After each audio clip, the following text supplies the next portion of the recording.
رمضان يا رمضان رمضان يا رمضان رمضان يا رمضان رمضان يا رمضان رمضان يا خير الشهور فيك المحبة. Bismillahirrahmanirrahim. Assalamualaikum warahmatullahi wabarakatuh. Alhamdulillahilladzi anzala alaina al-Qur'an hudalin nasi wa bayyinatin minal huda wal furqan. Asyhadu an la ilaha illallah wahdahu la syarikalah wa asyhadu anna Muhammadan abduhu wa rasuluh. Qala Allah ta'ala fi kitabihil karim, a'udzu billahi minasyaitonir rajim. Bismillahirrahmanirrahim. Ya ayyuhalladzina amanu taqullaha haqqa tuqatih wa la tamutunna illa wa antum muslimun. Wa qala nabiyyu sallallahu alaihi wasallam, Iqra'ul Qur'ana fa innahu ya'ti yaumal qiyamati syafi'an lima qara'ahu. Alhamdulillah, rasa syukur selalu kita panjatkan kehadirat Allah Subhanahu wa ta'ala yang sampai saat ini, yaitu kita memasuki hari yang ke-18 di bulan Ramadan, dan Allah masih memberikan kita kesehatan, kesempatan untuk bisa bertemu di dalam satu majelis yang insya Allah majelis ini, majelis kuliah subuh ini, majelis yang diberikan berkah dan diberkahi oleh Allah Subhanahu wa ta'ala. Karena dengan kesehatan itu kita bisa melangkahkan kaki ke masjid ini, kita bisa melangkahkan kaki dengan enak ke majelis ini, kita bisa berkumpul dengan orang-orang yang soleh dan solehah insyaallah di majelis ini. Karena satu saja kita mendapatkan gangguan, maka yaitu gangguan kesehatan, maka akan sangat merepotkan bagi kita untuk melaksanakan aktivitas seperti biasa. Maka kesehatan ini kita gunakan untuk saling nasihat menasehati dalam kebaikan dan nasihat menasehati dalam kesabaran. Karena termasuk juga bulan suci Ramadan ini adalah bulan kesabaran. Kita melatih kesabaran kita di bulan suci Ramadan ini untuk agar kesabaran itu bisa mendominasi di dalam diri kita. Bukan hanya sabar dalam menghadapi musibah, tapi ini lebih kepada sabar dalam menjalankan ketaatan kepada Allah Subhanahu wa ta'ala. Bagaimana tidak kita melatih kesabaran, karena yang biasanya itu di siang hari kita boleh makan, tapi karena ini perintah Allah, kemudian yang tadinya halal dimakan pada siang hari dan pada bulan Ramadan ini menjadi haram bagi kita untuk kita makan. Ini adalah salah satu ujian kesabaran kita. Kemudian sholawat dan salam tetap tercurah kepada suri teladan kita Nabi Agung Muhammad Sallallahu Alaihi Wasallam, Nabi yang mulia, manusia yang suci, manusia yang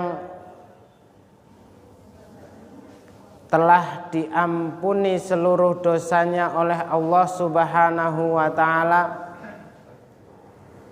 dan kita wajib bangga memiliki panutan yang mulia, yaitu Nabi Agung Muhammad Sallallahu Alaihi Wasallam. Karena kemarin juga sudah saya sampaikan di masjid ini, betapa kita tidak bangga sebagai umatnya ada sosok manusia yang luar biasa, yang beliau mengajarkan semuanya, dari hal yang mungkin kita anggap itu adalah kecil, dari hal yang mungkin kita anggap itu adalah hal biasa, sepele dan sebagainya, tapi beliau mengajarkan itu.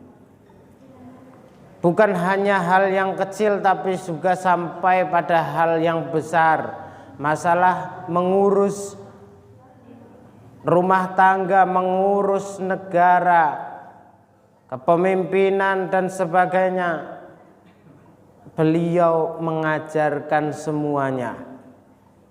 Kok ada orang yang seperti itu? Dari hal kita memakai sandal saja, itu Nabi Muhammad mengajarkan.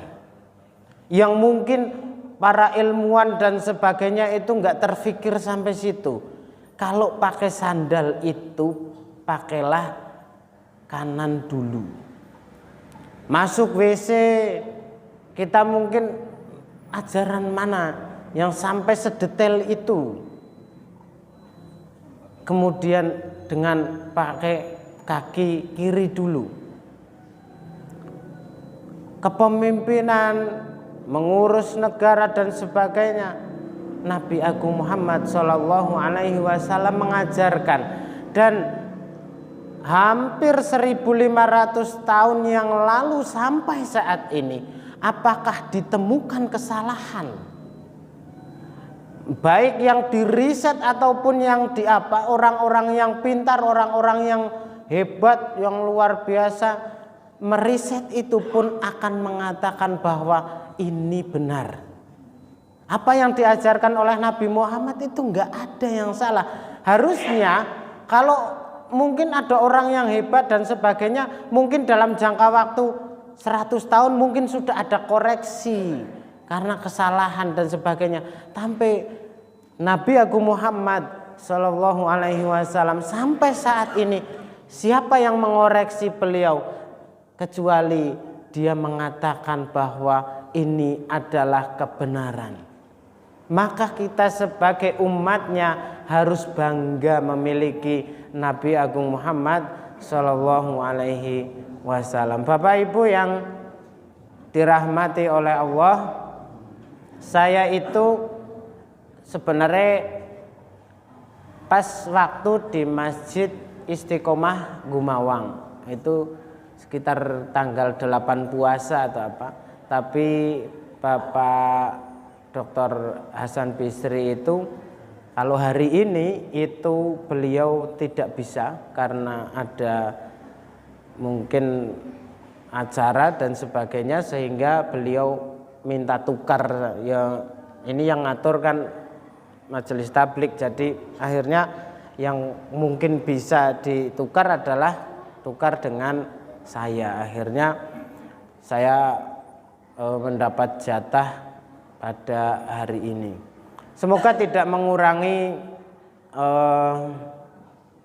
hikmat kita pada pagi hari ini, karena mungkin yang ngelihat jadwal harusnya Pak Hasan Bisri, tapi kalau insya Allah jenengan mengikuti kajian subuh terus, berarti ya Pak Hasan Bisri sudah pas waktu di Gumawang itu ya. Jadi saya diberi materi, temanya adalah menjadikan Al-Quran sebagai pedoman hidup. Bapak Ibu yang dimuliakan oleh Allah, saya masuk ke Al-Baqarah ayat yang pertama dan kedua. A'udzubillahi minasyaitonirrajim. Bismillahirrahmanirrahim. Alif Lam Mim. Dzalikal kitabu la raiba fihi hudal lil muttaqin. Ya. Insya Allah nih Bapak Ibu sudah sangat familiar, bahkan hafal dengan ayat ini. Alif Lam Mim, dzalikal kitabu la raiba fihi. Itu adalah kitab yang tidak ada keraguan sedikit pun di dalamnya. Hudal lil muttaqin, petunjuk bagi orang-orang yang bertakwa. Ini. Jadi garis bawahnya adalah la raib. Tidak ada keraguan. Kitab ini kitab yang tidak ada keraguan sama sekali. Ya. Karena ini adalah kitab yang luar biasa. Kenapa? Karena yang kita tahu bahwa Nabi Agung Muhammad Shallallahu Alaihi Wasallam adalah nabi yang ummi, nabi yang tidak bisa menulis dan tidak bisa membaca. Terus kok bisa menyampaikan ini? Ya. Bukan terus kemudian ummi itu menjadi satu keburukan, bukan. Karena ini menjadi satu bukti bahwa Al-Quran ini adalah bukan karangan manusia. Karena apa? Karena yang membawa itu adalah Nabi Agung Muhammad Shallallahu Alaihi Wasallam, atau yang diberi ini, diberi wahyu, diberikan mukjizat yang besar ini adalah Nabi Agung Muhammad Shallallahu Alaihi Wasallam, yang beliau adalah orang yang ummi, yang tidak bisa membaca dan menulis. Maka ini adalah kebenaran yang nyata. Harusnya ini kasat mata kan, seperti itu. Lah ini kalau difikirkan, ini orang yang tidak bisa menulis, tidak bisa membaca, tapi kok menyampaikan ini. Ini adalah satu ajaran mulia, ajaran yang besar. Ya. Maka ini tidak mungkin dengan bahasa yang luar biasa, ya, dengan kecermatan bahasa yang sangat detail, gitu ya. Jadi ini kalau buatan terus kemudian dibandingkan dengan syair-syair orang, para penyair Arab, itu tidak ada apa-apanya syair-syair itu. Jadi bahasanya itu bagi ahli bahasa itu sangat luar biasa, dan ini tidak mungkin kalau disusun oleh manusia. Nah, tapi kan ada yang terus kemudian meragukan itu. Kan ada Nabi Muhammad itu adalah gila. Nabi Muhammad itu adalah penyihir, Nabi Muhammad itu dan sebagainya. Nah, jawaban Allah adalah di Al-Baqarah ayat yang ke-23. A'udzu billahi minasyaitonirrajim. Bismillahirrahmanirrahim. Wa in kuntum fi raibim mimma nazzalna ala 'abdina fa'tu bi suratim mim mithlih wad'u syuhada'akum min dunillahi in kuntum shadiqin. Kalau kamu kok masih ragu dengan apa yang kami turunkan kepada Muhammad, maka Allah menantang. Coba buat satu surat yang semisal ini, ya. Silakan buat 1 surat. Ini fair ya. Jadi tantangan ini pun masih berlaku sampai saat ini. Siapa yang hebat, siapa yang otaknya luar biasa, mungkin IQ-nya di atas rata-rata dan sebagainya, silahkan buat 1 surat saja. Kalau kita contohkan kan ada surat yang paling pendek ya. Surat apa itu? Al-Kautsar. Al-Kautsar 3 ayat saja. Sudah kamu buat 3 ayat saja yang semisal, yang hampir sama, yang bahasanya semacam ini. Coba. Kalau kamu hebat, kalau kamu luar biasa. Dan sekalian Allah itu masih bukan kamu buat sendiri. Enggak. Wada'u syuhada'akum min dunillahi in kuntum shodiqin. Sekalian kalau kamu nggak bisa buat sendiri, teman-temanmu yang hebat-hebat, teman-temanmu yang luar biasa, dari golongan manusia, dari golongan jin, siapapun silakan kamu ajak untuk buat 1 surat saja itu. Kalau kamu hebat itu. Tapi jangan minta tolong ke Allah gitu. Kalau kamu hebat silakan teman-temanmu yang katanya IQ-nya di atas rata-rata, temanmu yang bisa ini dan itu yang luar biasa, yang jin, yang apa dan sebagainya, silahkan. Coba, sampai saat ini tantangan itu masih berlaku. Kalau ada orang yang hebat bisa buat 1 surat yang semisal dengan bahasa yang luar biasa ini, maka dia berarti hebat. Tapi itu juga sudah disanggah sekalian oleh Allah. Itu tidak akan mungkin, kamu buat itu tidak akan mungkin. Tidak akan mungkin bisa dengan bahasa yang luar biasa semacam ini. Terus kan kemudian ada semacam koreksi, Al-Quran ini dan sebagainya. Masih ada keraguan juga kan gitu. Kemudian dikoreksi bahasanya seperti apa. Terus kemudian ditemukan di surat Al-Ankabut ayat ke-41 gitu. Loh, ini Al-Ankabut ini kan kalau hitungan di dalam bahasa ya, Al-Ankabut itu adalah bentuknya atau bentuk kalimatnya ini adalah, atau katanya ini adalah kata mudzakkar ya.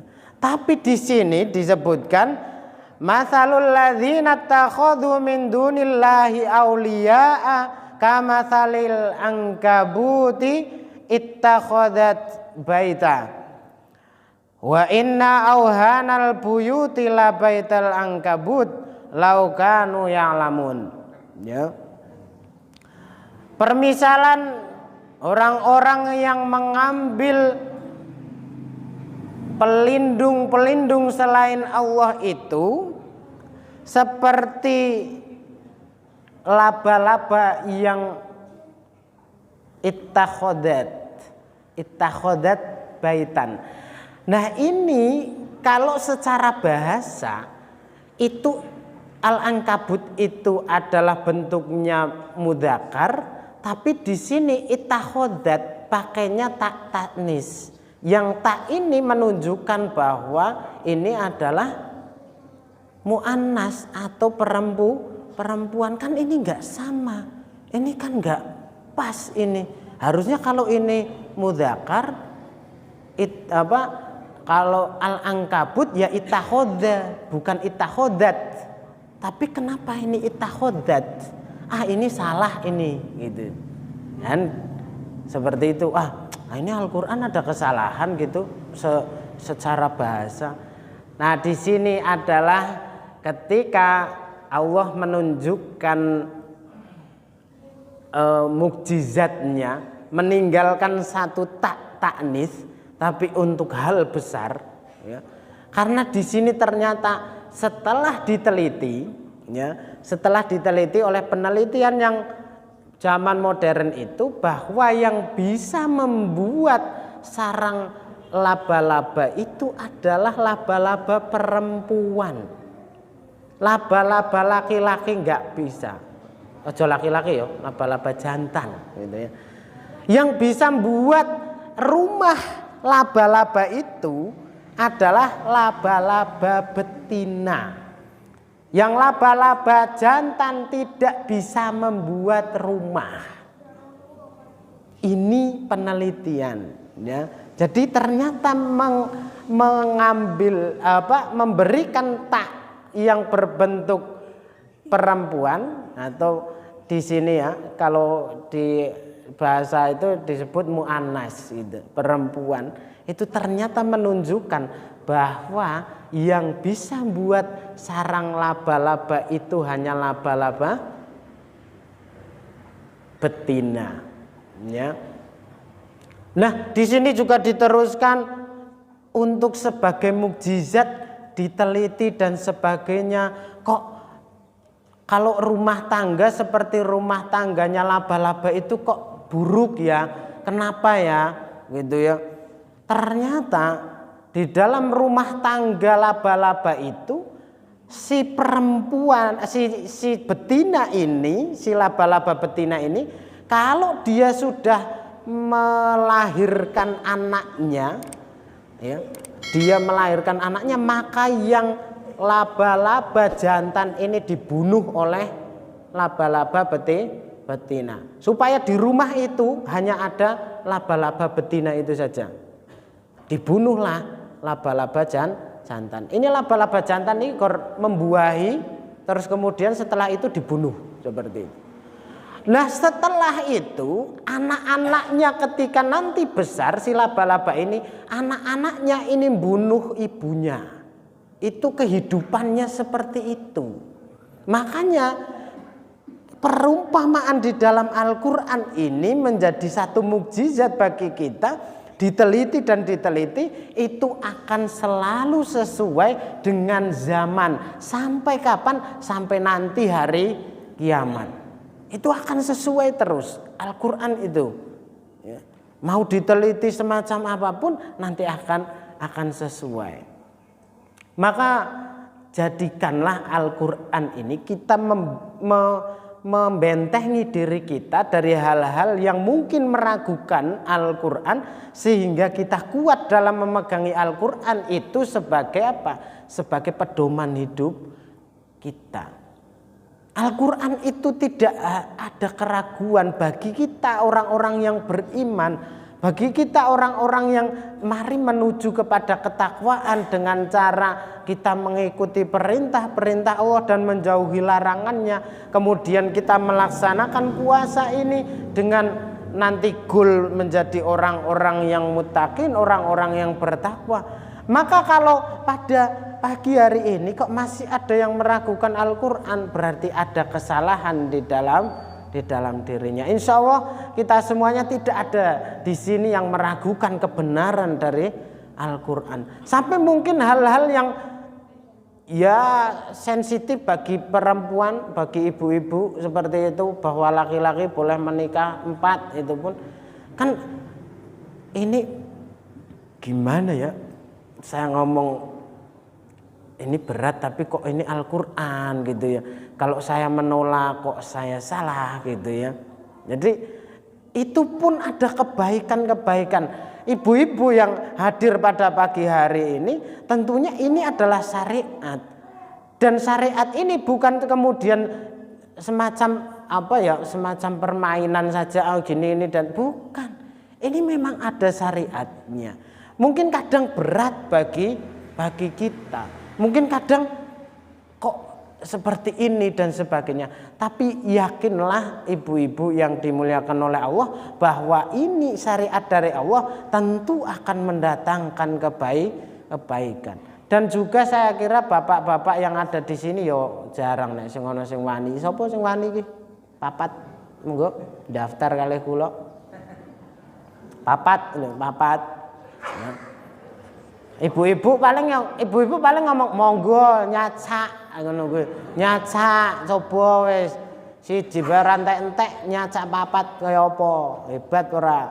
Ngono kuwi. Paling ya monggo Pak, monggo papat silakan gitu. Ada yang berani? Enggak ada. Mungkin di sini enggak ada yang berani.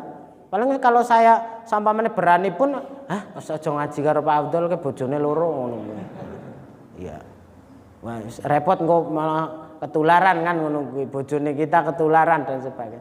Tapi tentu itu bukan menjadi satu hal yang kemudian kita takutkan bahwa ada sebagainya, tapi di situ ada garisnya. Kan di situ tenang ibu-ibu, masih ada garisnya. Garis yang cukup berat sebenarnya. Kalau adil kan gitu ya. Ya adilnya manusia itu kan sebatas nek saya sampamane ya, itu kalau saya ya. Semoga nek aku sampamane sugih gitu, terus kemudian saya punya pokoknya duitnya wakil lah.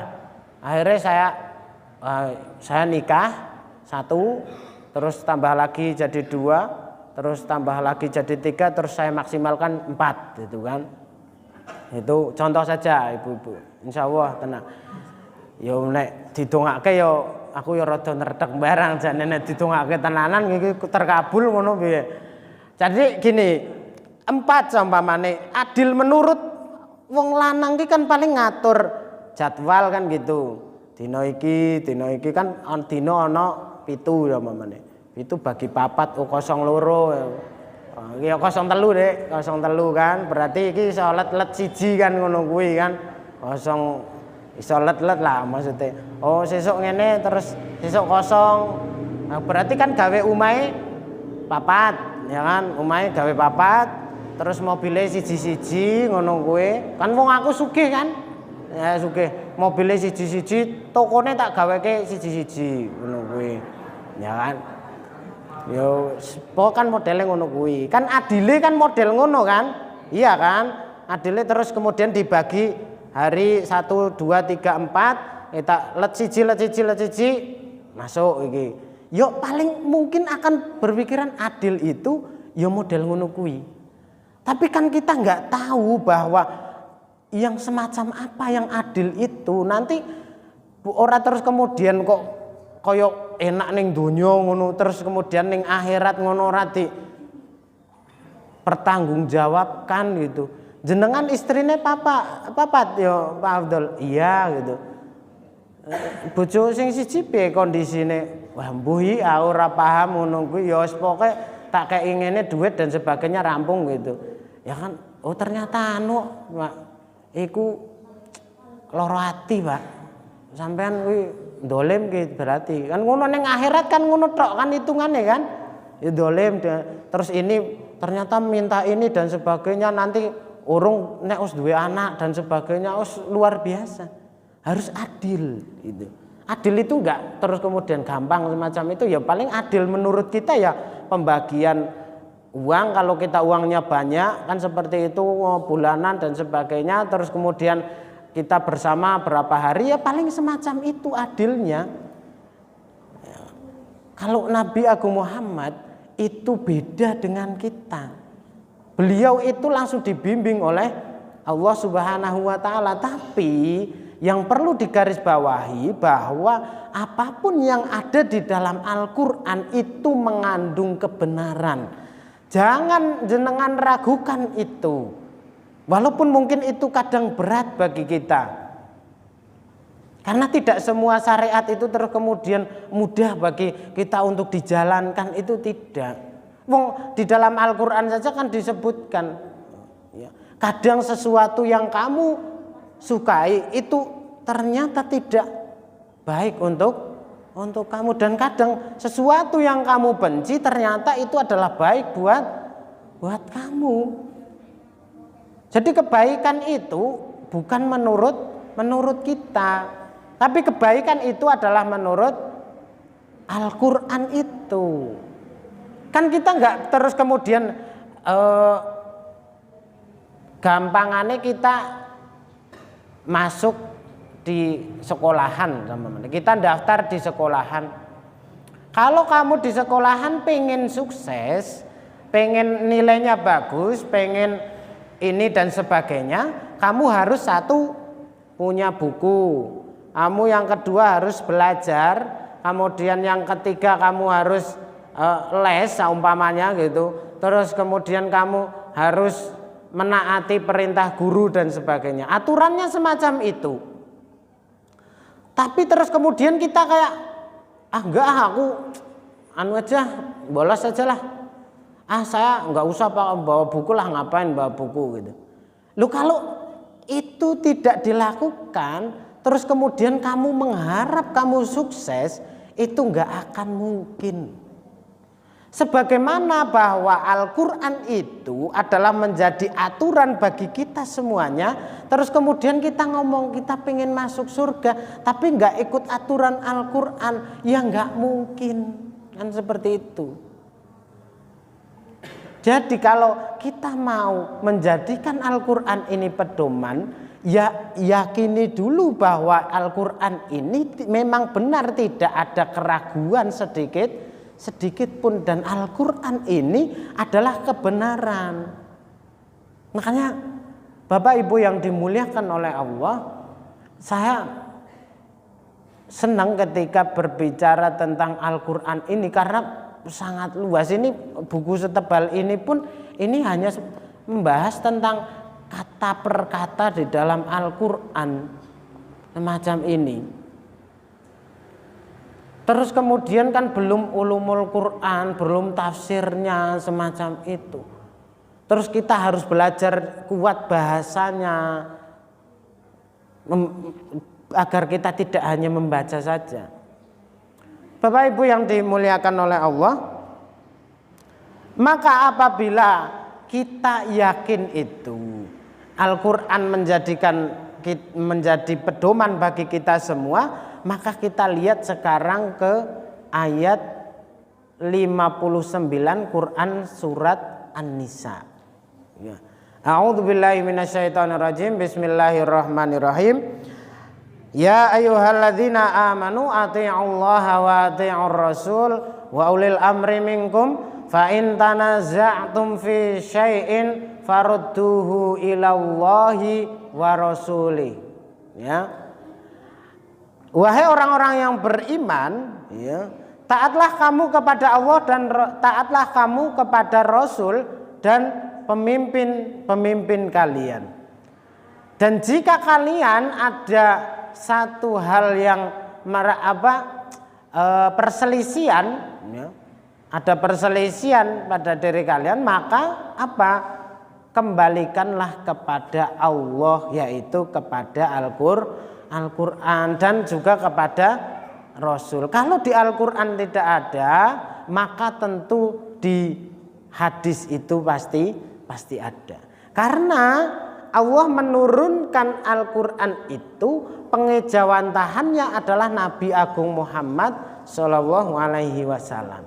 Kalau di dalam Al-Quran itu wudhu itu hanya disebutkan muka, terus kemudian tangan sampai siku-siku, kepala, terus kemudian kaki, maka di dalam hadis ada yang namanya istinsa wal istinsar, menghirup air ke hidung dan mengeluarkannya. Itu kan contoh dari Nabi Agung Muhammad Shallallahu Alaihi Wasallam. Dan Ibnu Umar mengatakan bahwa Nabi Muhammad kalau berwudu semacam ini. Makanya detailnya itu adalah pada Nabi Agung Muhammad Shallallahu Alaihi Wasallam. Ya, Al-Quran memberikan perintah nanti didetailkan. Supaya apa? Manusia itu mudah untuk mengikuti, mencontoh. Karena Nabi Agung Muhammad itu adalah manusia nyata, real. Makanya kadang Nabi Muhammad itu kan menunjukkan makan bersama para sahabat, ya, bahwa Nabi Muhammad itu ya manusia, makan nasi. Nah, di sana mungkin bukan nasi ya, di sana gandum roti gitu mungkin. Itu ditunjukkan bahwa beliau adalah makan sebagaimana para sahabat. Jadi mudah untuk mengikuti, ini kan manusia nyata, real, bukan kemudian seperti malaikat atau dari golongan jin dan sebagainya bisa menghilang dan sebagainya, itu tidak. Tapi real, ini nyata bahwa ini adalah manusia, strukturnya sama, ya. Seperti itu, sehingga kita sebagai umatnya Nabi Muhammad itu mudah nanti untuk mengikuti apa yang beliau contohkan. Bapak Ibu yang dimuliakan oleh Allah, ini mungkin 10 menit saya ingin, ini mungkin masih berhubungan dengan Al-Quran, tapi ini saya sebagai saya juga sebagai pengurus LKP 2 Wiradesa itu kadang gini, saya dongengnya sama ibu-ibu dulu nih. Biasanya ibu-ibu Aisyah, anak ibu-ibu Aisyah itu adalah yang membawai TPQ gitu ya. Ini saya itu kadang miris ketika saya lihat slip gaji teman saya itu di TPQ itu, ini Ustadz, ini gaji saya, slipnya itu 72.000 gara-gara tidak berangkat 1 minggu. Dan tidak berangkat 1 minggu itu bukan karena tidak ada alasan, memang ada kegiatan yang lain seperti itu. Slipnya itu ternyata 72.000 itu masih ada di Kabupaten Pekalongan. Nah, saya berharap nanti di Wiradesa ini kalau kita mengagungkan Al-Qur'an, seharusnya kita mengagungkan juga atau menghargai juga para pendidik Al-Qur'an. Itu kan yang guru-guru TPQ itu kan para pendidik yang paling dasar itu. Ya kan, yang paling bawah, ngajari anak-anak untuk bisa baca Al-Qur'an. Jadi kadang ya sebagai guru-guru TPQ, karena saya juga mengalami itu, ya saya juga pernah 1 bulan itu saya diberi mukafaah itu 150.000 rupiah 1 bulan, suruh makan sendiri, itu bukan di tempat pribadi, maksudnya itu di kota lain kan gitu ya, di tempat lain, bukan di sini, bukan di Pekalongan. Saya di tempat lain itu saya dikasih uang 150.000 rupiah itu 1 bulan, suruh masak sendiri. Dan jenengan bisa bayangkan 1 hari itu berarti 5.000 rupiah untuk makan 3 kali. Terus kita sebagai guru TPQ gitu, wah aku bangga ini 150.000, saya hebat kan gitu. Bisa seperti itu enggak gitu. Saya kira gurunya lemes, Pak. Ya lemes ya campur ngeleh barang, akhirnya kan gitu ya. Jadi kalau nerima gaji itu bukan bahagia tapi sedih gitu ya. Waduh lagi 150 gitu ya. Nggo sewulan lagi kok liyane utang ngendi kan gitu ya. Itu untungnya masih sendiri saya itu. Jadi mbuh pokoknya saiso-isone engko ya kira-kira rampung tutuk sewulan ngono kuwi. Ya jenengan bisa bayangkan, saya sama sekali saya enggak minta ke orang tua itu, enggak. Selama 1 tahun itu saya digaji 150.000 rupiah. Makanya saya di sini berharap nanti tidak ada lagi yang seperti saya, maksudnya. Saya sudah pernah merasakan itu, sehingga nanti guru-guru yang ada di sini atau pengajar-pengajar TPQ yang ada di sini yang ngajari Al-Qur'an paling dasar itu enggak jadi lemes ketika kamu ngajar apa sih gitu. Ditakoki ngono ya. Kita harus jawab piye, kok jawab kok sedih gitu ya. Jadi jadi kita kayak nggak ada kebanggaan gitu ngajari Al-Qur'an gitu. Padahal harusnya kan bangga kan. Mau kita ngajari Al-Qur'an, ngajari hal yang paling mulia, bayangkan. Jangankan ngajari, wong jenengan baca 1 huruf itu diberikan pahala 1 bahkan bisa sampai 10 kebaikan. Tapi kenapa ketika jenengan ditanya sampean ngajar apa? Saya itu rada isin-isin ngono jawabnya, saya ngajar Al-Qur'an gitu. Karo lemes modele gitu ya. Kan sedih kan? Iya kan? Iya, makanya saya berdoa gitu. Terus bismillah lah ya Allah, semoga nanti di Wiradesa ini bisa mukafaah bagi guru-guru TPQ ini bisa maksimal gitu. Enggak ada, Pak Mustaqim itu sudah siap-siap kan? Sudah ini kalau ada nanti guru TPQ yang masih ada kekurangan dan sebagainya bisa nanti sampaikan ke Lazis, nanti bisa di backing sama Lazis kan gitu. Insya Allah Pak Mustaqim sudah nyebar kayak kotak itu untuk pendidikan itu. Jadi kalau ada TPQ yang mungkin gajinya masih kurang patut, itu bisa sampaikan ke Pak Mustaqim. Supaya nanti guru itu mbok sidik iku kan sampean kan ikhlas gitu. Ikhlas, kowe ngajari ikhlas. Ojo ngomong ikhlas toh, Mas. Jangan pada guru-guru TPQ iki ojo ngomong ikhlas jane. Ojo ngomong ikhlas-ikhlasan lah. Guru TPQ ku wis ikhlase nemenan. Wah ikhlas banget gitu. Jadi jangan berbicara masalah ikhlas kepada guru-guru TPQ. Wis mereka itu masalah ikhlas itu biar diurusi mereka. Yang penting urusan bagi kita, saya termasuknya, saya sebagai pengurus itu, bagaimana itu menjadi layak dan patut gitu. Bagi mereka orang-orang yang mengajarkan satu hal yang mulia, yang seharusnya mereka bangga dengan mengajarkan itu, tapi kok kadang enggak bangga itu loh. Saya takutnya di situ saja, bukan terus kemudian ini harus segini, bukan, tapi memberikan mereka satu mental supaya mental mereka itu menjadi bukan lagi kayak dongeng masalah ikhlas dan sebagainya, bukan, tapi kita yang ada sebagai pengurus ini bentengi mental mereka supaya mereka lebih kuat ketika ditanya, "Weh, jenengan ngajar apa?" "Saya ngajar TPQ. Saya bangga menjadi guru TPQ." Harusnya seperti itu. Ojo kayak lemes-lemes. Aku mung guru TPQ yo. Wibes ditambah yo guru TPQ yo. Kayak menyedihkan lah. Saya pikir seperti itu. Saya berharap nanti di pimpinan cabang Muhammadiyah Wiradesa itu bisa guru-guru TPQ itu mendapatkan mukafaah, bukan untuk terus berarti guru-guru TPQ itu arahnya kepada itu kok gajinya biar besar. Bukan begitu, bukan begitu. Ora ono guru-guru TPQ sing njaluk ngono kuwi ora ono. Harusnya saya malu sendiri kan. Maksudnya saya sebagai pengurus tapi saya nggak pernah berbicara semacam itu kan. Ya keikhlasan biarlah milik mereka, tapi saya sebagai pengurus LKP 2 saya pengen bahwa mereka itu memiliki kebanggaan kan seperti itu.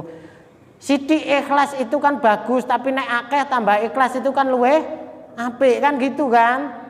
Iya, gajinya sedikit ikhlas bagus, tapi kalau gajinya banyak ikhlas kan lebih bagus kan. Ya seperti itulah. Maksudnya kita nggak usah bicara sama guru-guru yang TPQ ikhlas dan sebagainya. Kita saja ya sebagai pengurus, yuk men ikhlasnya tambah ikhlas kan gitu. Bukan terus kemudian ya supaya nanti tidak kejadian lagi lah orang-orang yang kayak saya gitu kan. Dulu kan nggak ada yang ngomongi dan sebagainya sehingga saya bisa ngomong yang agak ngawur gitu. Aku mung guru TPQ kok aku mung guru TPQ ngono kuwi kan kaya rendah nemen sih. Padahal itu kan satu hal yang mulia, ngajari Al-Quran gitu. Maka mari Bapak Ibu sekalian yang dirahmati oleh Allah, bentengi guru-guru kita, guru-guru TPQ kita yang ada di Wiradesa itu sekitar 60 guru dari semua ranting yang ada di Wiradesa, dan alhamdulillah Bondansari itu sudah mulai kemarin kan belum ada TPQ-nya, dan insya Allah Bondansari sekarang sudah ada yang ngajari TPQ di sana. Jadi semoga nanti setiap ranting itu ada TPQ-nya gitu ya. Kalau masalah dana dan sebagainya nanti bisa konsultasi ke saya atau ke Pak Mustaqim. Nanti kalau masih kurang layak nanti berapa kita atur kelayakannya kan seperti itu. Jadi saya pengen berharap bahwa Al-Quran itu satu yang mulia. Jadi siapapun yang memegang itu harusnya dia merasa bahwa saya adalah termasuk orang yang dipilih oleh Allah untuk menjadi orang yang mulia. Jangan menjadi rendah, jangan menjadi orang yang karena memegang sesuatu itu orientasinya kepada dunia saja terus kemudian dia menjadi rendah. Tapi biarkanlah keikhlasan milik para guru-guru TPQ itu, tapi kita sebagai pengurus harusnya kita yang berjuang untuk mereka, untuk membentengi mereka agar keikhlasan mereka itu tetap terjaga. Saya itu tahu benar bahwa yang banyak yang ngajar di TPQ adalah ibu-ibu. Apalagi ibu-ibu yang coba masih punya anak kecil. Dia itu ngajarnya 1 jam bapak-bapak dan ibu-ibu. Guru itu ngajarnya 1 jam, tapi persiapannya itu bukan hanya 1 jam bapak ibu. Jenengan pernah ngertos kan? Anake nangis sadurunge asar, njaluk di adusi dan sebagainya, nyiapke opone bojone dan sebagainya, masih dikongkon bojone, isih ana asa-asa, isih ana umbah dan sebagainya. Jadi persiapan untuk menuju ngajar TPQ itu dimulai dari mungkin jam 2 siang. Aku kudu nyiapke ini dan sebagainya supaya nanti jam 4 saya sudah siap untuk berangkat ke TPQ. Maka Bapak Ibu yang dimuliakan oleh Allah, Al-Qur'an ini adalah mulia, maka muliakan pula lah orang-orang yang mengemban amanah sebagai para pengajar Al-Qur'an ini, supaya nanti di Wiradesa itu Wiradesa menjadi baldatun thayyibatun warabun ghafur. Sesuatu itu kan kita kalau mendengarkan Al-Qur'an saja itu kita dapat rahmat dari Allah Subhanahu wa taala, apalagi mengajarkan Al-Qur'an. Insya Allah di Wiradesa ini akan kedepannya lebih baik lagi bagi kita semuanya. Dan Bapak Ibu sekalian, mohon dukungannya kepada guru-guru TPQ yang ada di cabang Wiradesa ini. Semoga mereka diberikan keistiqomahan, diberikan kekuatan, diberikan kesabaran, diberikan kesehatan, dan diberikan rezeki yang barokah. Amin ya robbal alamin. Mungkin itu yang dapat saya sampaikan. Semoga bisa bermanfaat bagi kita semuanya, terutama bagi diri saya pribadi. Akhirul kalam, wassalamualaikum warahmatullahi wabarakatuh.